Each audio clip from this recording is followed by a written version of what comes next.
ये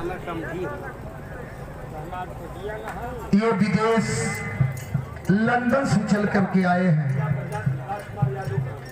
और जिला पंचायत राजकुमार यादव के यहाँ 1 महीना से ये लोग रह रहे हैं और भैया के गाड़ी से, भैया के तेल से, देखिए दिल है राजकुमार भैया के नाम पर एक बार ताली आप लोग बजाएंगे।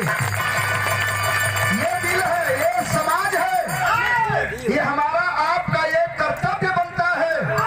जो दूर से चलकर आया है, विदेश से चलकर आया है, 7 समुंदर पार से चलकर आया है, उस आदमी का स्वागत इस मंच पे ये छोटा सा गायक आप लोग के बीच का रहने वाला बबलू यादव बावरा करेगा। थोड़ा ताली बजाकर स्वागत करेंगे।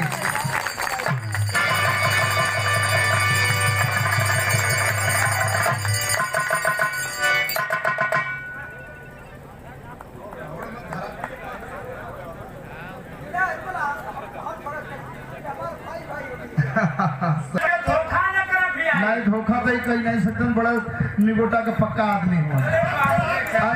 भक्ति से बतियावे के कोशिश करल, कहले कि देखा कोई के फोन आवाला तो हम उठा ले हम कि एकदम उठौली मन नाव नोट कैले ही रामकृत भगत। भगतन का फोन आवे तो मत उठौली।